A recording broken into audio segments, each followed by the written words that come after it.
lost in a dimension of our own, stuck between two worlds.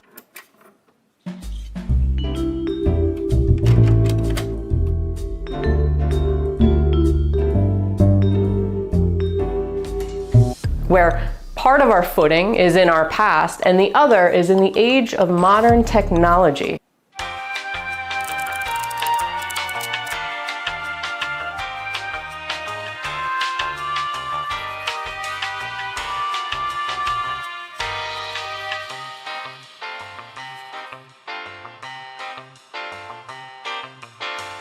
Where sometimes we hesitate to go along with it because we're almost lost in this place between.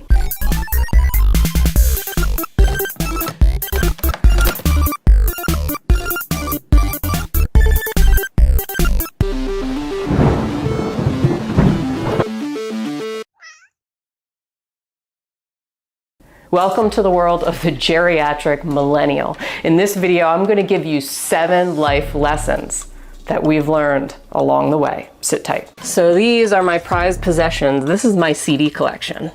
From over the years, I used to go to music stores literally just to buy CDs, some of which I probably barely listened to. I know I put them in alphabetical order at one point, but I have my top favorites. I have my Tori Amos collection. I think I have my Typo Negative collection or Life of Agony collection somewhere in here. $3.76 for this. Awesome. CD books, some dust, because we are in the attic here. Crystal Bauer socks. I listened to this a couple times and that was about it.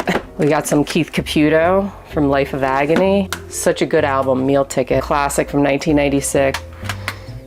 Tegan and Sarah. I've listened to this barely once. Oasis, who put that there? Oof. Blackstone Cherry, some hard rock. Oh, here's a good one. This is in the bargain bin. Some local band. It was always fun when you would just like buy music and have no idea what the band sounded like. Sometimes you were pleasantly surprised. Cold, they're a good band. Little Blind Side, Little Hymn. James Lade, oh yeah. I think as a geriatric millennial myself, we have it hard in that we've seen so many advancements and the world has moved so fast from where we came from when we were born in the early 80s, early to mid 80s. And I think it's a process of adjustment and adapting. And I think a lot of people, when they consider millennial, they don't realize the huge difference between the younger and the older millennial, this dividing line, pre and post technology. For myself, I grew up without a cell phone. Probably got one, maybe had a flip phone in college or I don't know, after college. And I'm hesitant. I notice that I'm hesitant to move along with the technology that's coming out these days, whereas millennials who are born later than me, they have no issue with it. They grew up with it. They're always on the phone and social media. They know how to work it. I'm not saying that I'm old, but there's this huge difference. And there's life lessons that I think my group, I'll call them, learns along the way because we have been in this place of the middle, of this lost zone where sometimes it feels really confusing. $7.99, what a bargain. I'm gonna bring this guy downstairs and listen to it. Oh, here's a good one. I used to actually do this.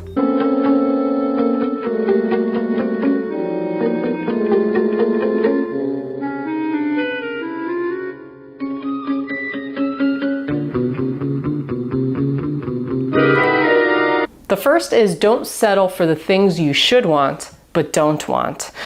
We grew up with boomer parents where maybe we, out of college, if we went to college, we worked a traditional job. And it wasn't until later where we start to realize all these things I've been told about my life, about what I should do. I've been going along this whole way because I thought that that was just what we do as a society. We just go along, in this time frame or this series of events that we have in our lives. We get a job, we get married, we have children, we retire, blah, blah, blah. But it's not until I feel like geriatric millennials, when we're older, maybe like for me, it was around my when I was 30 milestone, where a little light bulb goes off and we have almost this awakening, or we question it.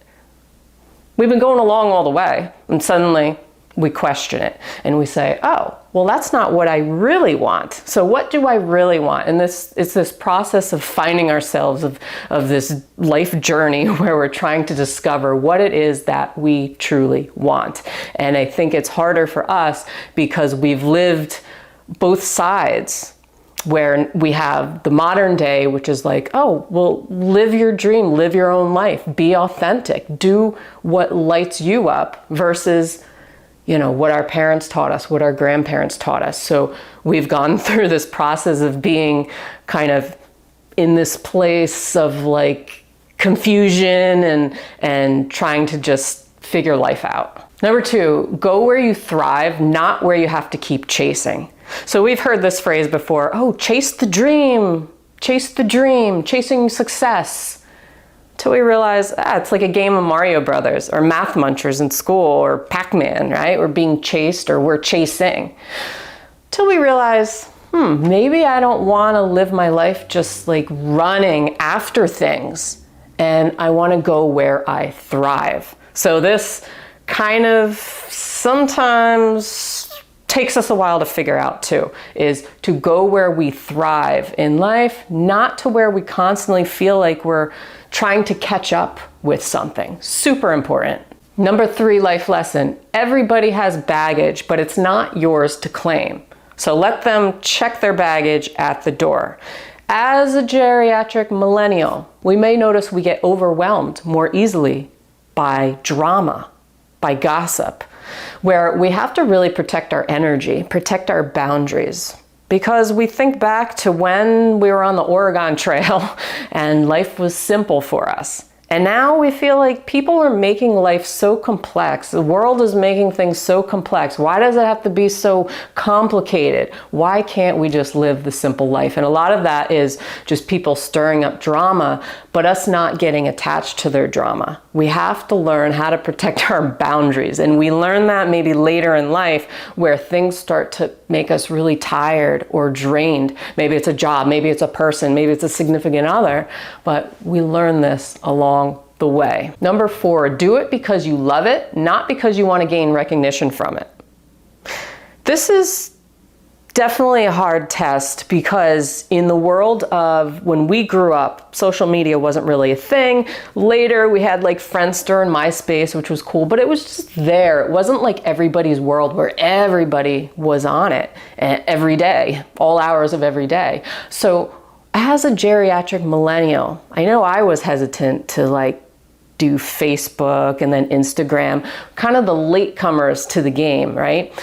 So, but once we were on it, we're like, ooh, I could get attention or recognition. We get sucked into the world. So we have to learn to set our boundaries and kind of separate where we were from where things are headed, where the ego becomes involved, where we're just crave attention from people because it feels good, right? It gives us a boost. So this is a really hard lesson to learn how to like separate those two things. Number 5, and I wrote this one down, no one is beyond you, nor against you, nor above you, nor below you. We're all part of the same boat, so don't keep rocking it unless you want to drown.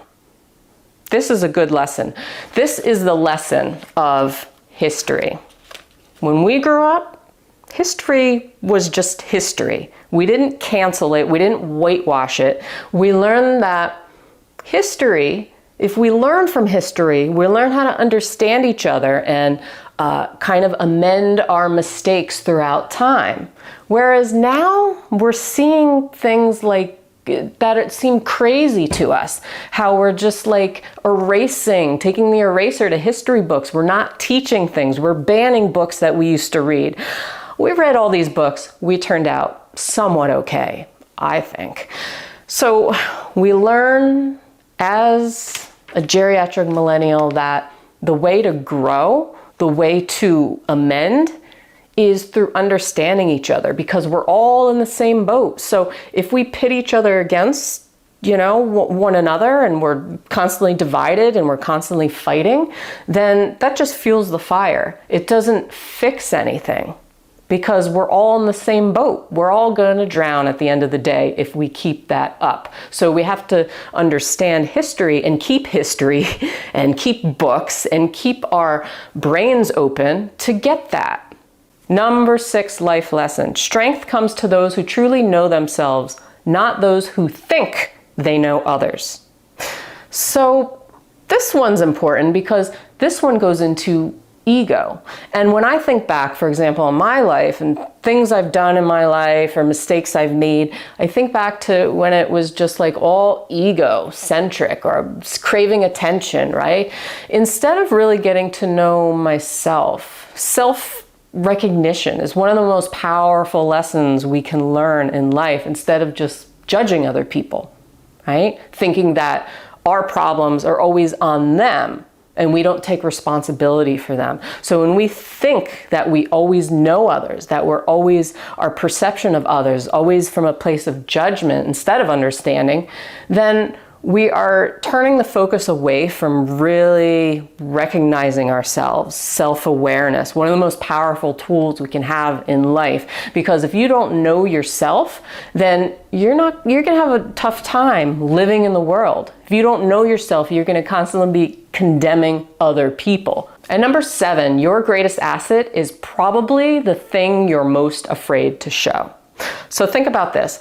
We live in a world of expression now, where the younger generations have no trouble expressing themselves, being vulnerable, laying it all out there. But when we were younger and we grew up in more repressed households, where it wasn't okay to express ourselves fully, or it wasn't okay to always be vulnerable and show our weak sides. So we're in this transition period where it's harder for us to do that. So maybe some of us are still hiding things, or hiding secrets, or we're afraid to do that, to express ourselves. We're afraid to still be vulnerable, right? So we may do it little by little, but we're cautious.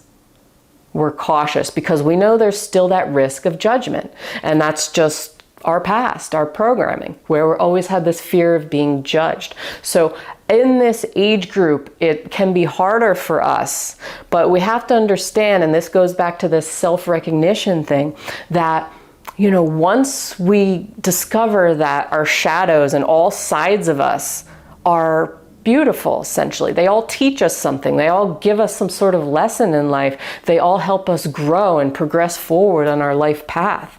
That we're not supposed to be shellacked fruit, right? We're not supposed to be perfect. We're supposed to have flaws. And it's through our flaws or imperfections where we can help other people, and we can raise the vibration of humanity, where we can really get to this place of being honest with one another. Super important, being honest with one another. So if you feel lost in a different dimension right now, or that you're having just trouble getting your traction in life, don't feel bad about it. Just think of how far we've come in such a short amount of time. That we grew up in the age of dinosaur technology, where phones were still corded to the wall. And now we can flick our pinky barely and whatever pops up. We could have our world at our fingertips, per se. So this could be a hard adjustment period for somebody like myself, or geriatric millennials, or anybody who feels like they're struggling with keeping up with the world sometimes, or they feel overwhelmed because it's information overload. We're thinking back to being on that Oregon Trail, playing Nintendo or Sega Genesis, and when things were simpler, per se. It's not that things are more complex, it's that things are more available to us. We see more, we're stimulated more, we're distracted more, all that kind of stuff. All I'm saying. So I hope you found this video helpful.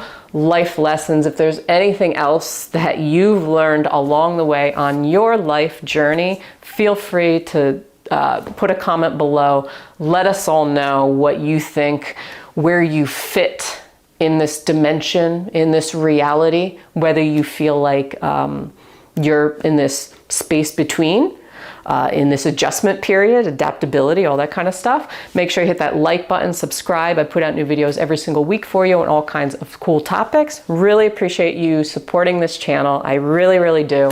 And I will see you on the next video. Peace.